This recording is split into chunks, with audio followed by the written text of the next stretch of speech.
yeroo si gadi baanuma bira jammarra Qarmeloos garuu hojii qajeelummaa keessa dhaabbatee Waaqayyoon kadhata. Waaqayyoon kadhachuu booddee Waaqayyo maal jedhee isa dhaga'eera jedhe.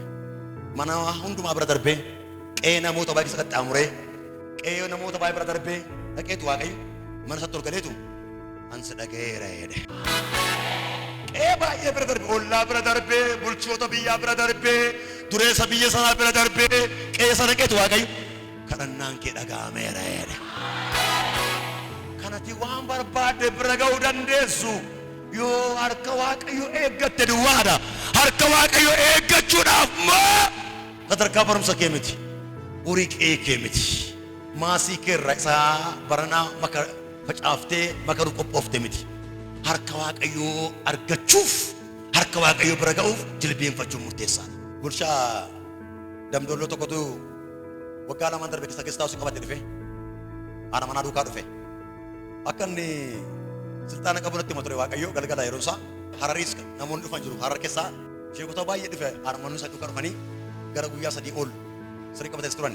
Dabaree tu gara dhufi jilbeenfadhu jedheen ispoonjii laadheef biiroo koo keessatti inni irraanfadhu ammarraatti lakka abbaan mul'ataa bira dhufu waan nyaatamuuf kaffaleera kan siree kaffaleera amma maal ta'uu qabaani ergaatti mun qabaan akka inni maal ta'e jirutti akka inni yaada jirutti kadhachoo akka ta'e hin galleef sanaa booddee jilbeenfadhu kadhadhu jedheen itti ture. Haati manaa Amboosii inni garuu jilbeenfatee biiroo keessa gadi ilaala. Kadhadhu siin jedheen jilba koos na dhukkubdiinaan jedhe. Olkee taa'e soofarra. Sanaa booddee Waaqayyo maal naan jedhaa silxaana akkasi qabanaan jedhe Waaqayyo. Kanaafuu jedheen bira darbinaan jedhe. Maal godhe nani kan saas kan isheetti minaan jedhe. Ergaatti mun jammaree yeroo inni timu taa'etu kudimmaan koodha. Garuu maal ta'an jiru kadhachaan jiru. Gooftaa dhibeen akkas duratti kun dhugaadha. Kudimmaan koodha. Sitti minaan turre inti jedha. Ani garuu maal ta'an jira ergaatti maan jira isheetti callu bareetti dubbadha.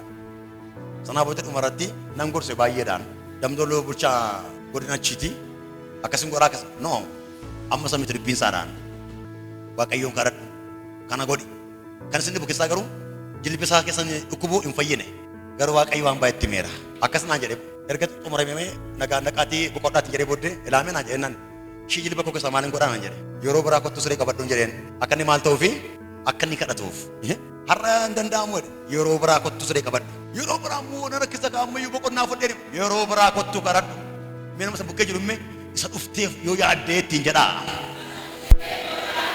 waaqayyo isa dhagaa ittiin jedhaanii maaliin godha waa gochuun danda'u dhumeera amma kan taansi namoota kan biraa dhufa waan ta'eef nagaan naqe qulqulloota waaqni abbaa mul'ataa kaleessa seenaa kee geddare kaleessa daandii atamman argin karaa atamman beekin iddoo atamman yaadin kan inni miila kee ga'e amantee dhufteetta amma garuu amanaa tuun ta'in amantii irra gadi bu'aadha namni farda yeroo yaabbatu yookiin gaangoo yeroo yaabbatu maal gubbaa kee ta'e milisaa takka machuu taa'ee namni walitti bocu maarra keetu ogeessonni maal uumaniiru waan ittiin maal ta'a farda yaabbatan kanarraan kan hafe utaanee hottanii fardi maal ta'a si caala fardi makiinaa yeroo yaabbattan takka amatti walitti hin baatan iddoo qabaddoo jitan achirree jettaniitu ol baatanii teessu kanarraan kan hafe waan baay'ee miidhama taa'umsi miidhama nam ofiin miidhamta walitti kanatteetu si dha'uu danda'a mataa jechi gadi irree jettee suutatti ol galtee teessa waaqayyo waamicha kee biraan si ga'uudhaaf fayyina kee ammaa gara daandii biraa dabarsuudhaaf baroota fuuldura kee duratti ergaa inni sii kenne waaqayyo akkati harkaan qabatteetti jiraattu gochuudhaaf lafa keerraa bisii gaarii gabaa keerraa bu'aa gaarii barumsa keerraa qabxii gaarii tajaajila keerraa dibata gaarii gaa'ela keerraa ilmaan gaarii silaachuudhaaf waaqayyo maasirraa barbaada kadhachuu kee barbaada harka waaqayyoo eeggachuu kee barbaada fuula waaqayyoo jiraachuu kee barbaada kun si keessa yoo jiraate kun si keessa jira yoo ta'e misraachoo waaqayyo aduu dheebaru kadhannaa keef deebii laataa deema kadhannaa keef deebii argata mindaa xinnoo yeroo nyaannu guddaan akka jiru hin beeknu sa'a tokko yeroo edeenfannu sa'i baay'een akka jirtu hin beeknu makiinaa tokko yeroo binnu makiinonni baay'een akka jiran hin beeknu kadhannaan namaa akkuma argitti dhaga'amu aloonni dhalatee eebba waaqayyo bira ga'uudhaaf inni kan waaqayyo faallaadha baratti amma dandeesse firoota keenis deemtee qabeenya kees deemtee qeeqitu waan qabdu gurgurtee mindaa xinnoo argachuu dandeessa mindaan sun garuu namasa gochuu baatiyyu atti waan barbaadde goote amma dandeesse yaaltee buddeen xinnoo jechuu dandeessa kan waaqayyo kana miti saba yeroo waamu waaqayyo akeekee waamaa akeekaaf waama saba yeroo waamu waaqayyo eebbisuuf waamaa eebbisee immoo guddisuuf waama saba yeroo waamu waaqayyo jireenyaaf waamaa jireenya caalutti immoo baasuudhaaf waama namni garuu kana hin beeku kanaan dura dalabeera galgala quufne yeroo nyaannu ganama kaanee dhuguma nan beelaa jettanii yaadan galgala quuftanii nyaattaniittu nagaa jettu ganama garuu ituu sun obboroora irribarraan ka'in eeyyotu sun dura ka'a garaa ka'a maagaan maal jetti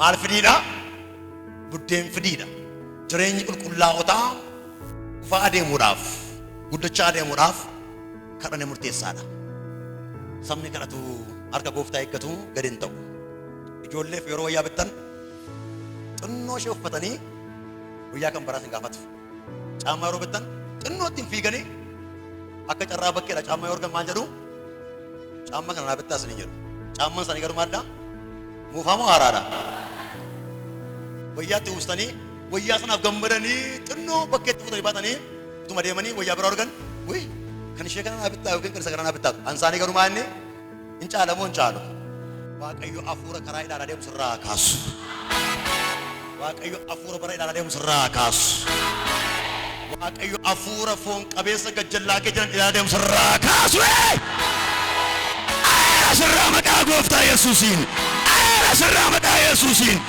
aera sirraa fiixannee waa qabachuudhaaf kadhachuu qabna itti dabalee maalitti jedhee namni waaqayyo kun yommus Phexros jiratti dubbate waaqayyo akka namni walii hin caalchifne nama hun amma hubadheera saba biyya lafaa hundumaa keessaa namni isa sodaatu inni waan qajeelaa hojjetus isa biratti fudhatamaadha waaqayyo biratti qajeelonni fudhatamootara. Dhaloonni kanatu fudhatamaadha. Abbaan kanatu fudhatamaadha. Tajaajilaan fuula gooftaatti boo'u fudhatamaadha. Amantoonni waaqayyo duratti boo'an fudhatamootara. Ituu nagaddu kan kadhattu, ituu qottu kan kadhattu, ituu barattu kan kadhattu, ituu buddeen nyaattu kan kadhattu, waaqayyo duratti kadhanni kee fudhatamaadha. Lakka waaqayyo nama wal caalchisu jedhe. Warri waan qajeelaa godhanii isa duratti fudhatamoota jedhe. Namni waaqayyoon kadhatu jireenya qaba, eebba qaba, nagaa qaba. Ayyaan isa keessaa, hojiin isa keessaa maal ta'aa deemaa? Gadi cobaan deemu. Miicameen dhumusaa manaan saadhaan, ifeen dhaamu ibsaan saadhaan Yesuus waan haaraatti baasaa deema. Aroon akkasiin qaqqabamu. Aroon akkasii hin torgoma malee mo'amu. Aroon akkasii hin ari'atama malee hin qabamu. Hin barbaadama malee hin argamu. Hin darbatu malee hin waraanan. Hin gomja'u malee hin nyaatan. Hin suusa'u malee ijaa hin argan. Yesuus diinaaf isaan gidduu, diinaaf isa gidduu, diinaaf eebba isaa gidduu, diinaaf eebba ishee gidduu harki waaqayyoo karaa baase. Harki waaqayyoo karaa baase. Shimbitamu. Kanaaf waaqayyo maal jedhe? 34 irratti Phexros dubbachuu jalqabe. Warra waan qajeelaa godhanii waaqayyo maal godhaa? Hin jaallata jedhe. Qajeelummaan immoo maal keessaa argama jenneerraa? Kadhannaa keessaa argama jenneerra. Dhaloonni manca'in jiraatu, sabni manca'in jiraatu yoo kadhate duwwaadha. Kadhachuu hin dandeessu taanaan garuu mancaa deemta. Inni barana kumtaala 10 galee bara dhufu duwwaa ta'a. Har'a utaaltee faarfattee bor mataa buuftee teessa. Har'a dhaabattee dhugaa baatee bor fiiddee baata. Kan hundeen namaa gadi fagaataa deemu bal'ifataa. Maal jedhe Abrahaamii waaqayyo dunkaana kee maal godhe? Dhiphisi immoo bal'isi jedhe. Funyoo isaa maal godhe? Bal'isi jedhe. Isi jedhe. Maannaani lafti hundumtuu kan keeti jedhe. Ati jedhe naani namoota baay'ee siin waamama malee, namoota baay'ee siin maqaa dhaata malee, ati maqaa nama baay'ee hin dhooftu jedhe. Ati abbaa taata malee eegeen taatu jedhe. Ati abbaa siin jedhu malee quxxisuun taatu jedhe. Warra kadhatan waaqayyo eebba angafaa, dibata angafaa, kennaa angafaa, mul'ata angafaa harka isaanii keessa kaa'aa deema gooftaan Yesuus. Fuula waaqayyo duratti hundeen kee jabaataa deemuudhaaf kadhachuu qabda. Hin kadhattooti waa hin baasu. Duwwaan hundeen qabu. Wanti duwwaa keessaa amantee gamu hin jiru. Qodaa duwwaa mana keessaa qabnu iddoo garra keenya. Qodaa waa baatu garuu namni iddoo gaarii kaa'a. Qodaan waa baatu yeroo yerootti ilaalama. Antuun itti buutatte moo itti hin buunee jedhama. Qodaa duwwaa irraa wanti eegamu hin jiru. Amantoonni eebbatti ba'uudhaaf harka waaqayyoo isaaniif dhufe harkaan qabachuudhaaf abbaa mul'ataa isaanii dibamee kee keessaa waan haaraa dhaga'uudhaaf jilbeenfachuu qabu. Duwwaa irraa wanti eegamu hin jiru. Ulfinni duwwaaf ulfinni guutuu tokko miti. Lamaan ishee ol kaasee dhaabi. Tokko tokkoon dhaabi.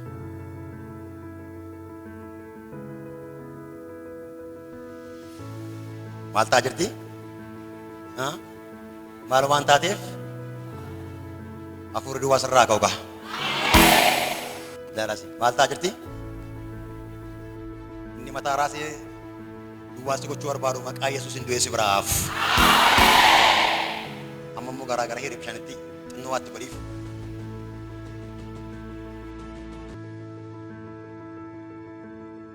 Dhaabi amma immoo doyi. Amma maal taate? Maal qabdi? Waan xinnoon keessaa maal ta'a deema dhaadhime? Waatti dabale ammas dhaabi ammas. Maal ta'a jirti? Homaa maal ta'a jira? Dhimmisaa moo dabalamaa jira? Barruu keessa qabattee achuma teessee kan inni sii kenname dabalaa deemu amantii kee keessatti kadhanni kee dabalaa yeroo deemu waaqayyo waan agartee mbeen si agarsiisa. Kan si harkaa gaccobaa deematu hin ta'in kanatti hin beekne gara kee dhufa maqaa Yesuusiin. Hamma isa kanaa yoo ga'uu dhaabattee iyyuu amma maal qabdi? waaxnoo hamma saganaa ga'uudhaaf garuu maal ta'uu qabdi? Ammayyuu maal ta'uu qabdi? Waatti maal ta'uu qaba? Sa yaadde bira ga'uudhaaf maal ta'uu qabda beektaati? Harka Waaqayyoo waan qajeelaa yoo akkas gootame Waaqayyoo kan diina kee fuudhee dabalaa deema.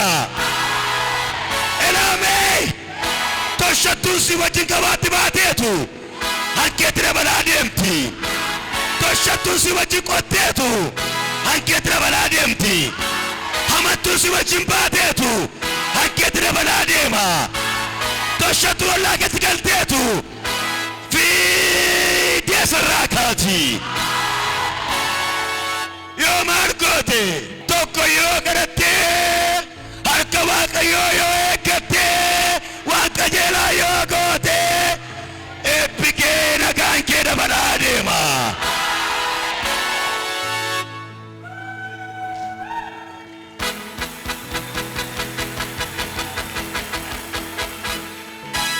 Maaltu dhaga'ame? Obboleetti kanaaf yookiin immoo obboleessa kanaaf maaltu dhaga'ame? Kadhannaa isaatu maal ta'eera? Dhaga'ameera. Kadhannaan isaa dhaga'ameetu sasana raafamu yookiin raafamtu Waaqayyo kadhannaa ishee booddee maal cobsee amantii ishee dhaabu. Maal ishee dhaga'eera? Kadhannaa ishee yoo kadhatte baranas jirta, bara dhufus jirta. Sasiin mormuu dhufu sirraa calaa malee, isa karaa malee gara kee dhufe sirraa calaa malee. Siin Waaqayyo waldaa kana keessatti si guddisaa adeeman siin jedhe yaada. Fiidee keessaan baatu, ijaartee keessaan baatu, qe'ee kan baraattee dhaabattu, salphattee keessaan baatu, kabajamtee, ulfaattee, bu'aa ishee waldaa fayyinaa jedhamtee borummoo irratti mataa buufteen teessu. Asumatti ol si qabaa deema gooftaan Yesuus. Amma akka sila maal hin taane raafamne itti dabale xinnoo ishee hamma sana hin geenye garuu maal ta'aa jirti? In amantaa Waaqayyo mee Waaqni abbaa mul'ataa mee akka itti dabalaa deemtu su'aameera. Ilaamee du'i mana kee yoo dhufe mee Waaqayyo fayyinaan jijjiira. Dhukkubni mana kee yoo dhufe mee fayyinaan jijjiira. Beelli yoo dhufe mee qabeenyaan jijjiira. Salphinni yoo dhufe mee ulfinaan jijjiira. Gaddi yoo dhufe mee gammachuun jijjiira. Boochi yoo dhufe mee ilillee jijjiira. Waaqayyo eebba kee amantii kee dabalaa deema.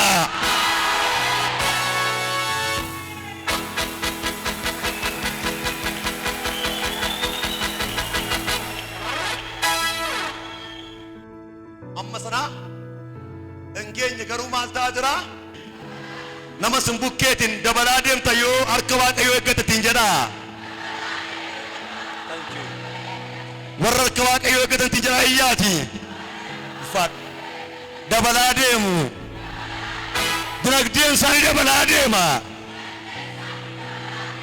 Dhugamuun isaanii dabalaa deema. Hojiin isaan akka dabalaa deema. Eebbi qe'ee isaanii dabalaa deema.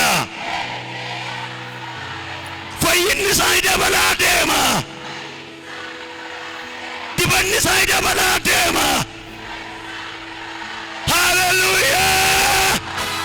Amma dhuguma deebiftee jaartii jedhan Nehemiyaan yeroo darbe lallabeera. Xoobiyaaf Sanbalaaxi Geeshaam keessumaatii Geeshaam warri Araboonni sun baay'eetti morman hin tuffatanii jira. Innis akkas jedhe tuffatamuu keenya hin beektu jedhe. Garuu si eegganna jedhe. Yerusaalemin kan lafaa kaasu Tsiyoonin kan deebisee ijaaru si akka ta'e beekna jedhe. Ani garuu amma kottan socho'an dhaabadha jedhe. Nan ijaaruuf nan kaa naanneen ilaale nan boo'eedha. Garuu si eegganna jedhe. Abbaa qabeenyaaf xalaan barreessine. Fira isaa kaleessa dheengatte isa dhiiseef ishee dhiifte barbaacha manaan baane. Namoonni Yerusaalem jaallatan kottaa naa wajjin hin jenne. Waaqayyoon eeggate. Waaqayyo utuma isaan ilaalanii utuma isaan arganii ijaaree lafaa kaase. Ituma inni mana keessaa cobatee isa rakkisu, ituma inni gola keessaa cobatee isa rakkisu, ituma inni maaddii keerra cobatee isa rakkisu, ituma inni hojii keerra cobatee isa rakkisu, ituma inni ilaalu Waaqayyo nama haaraa godhe si ijaara.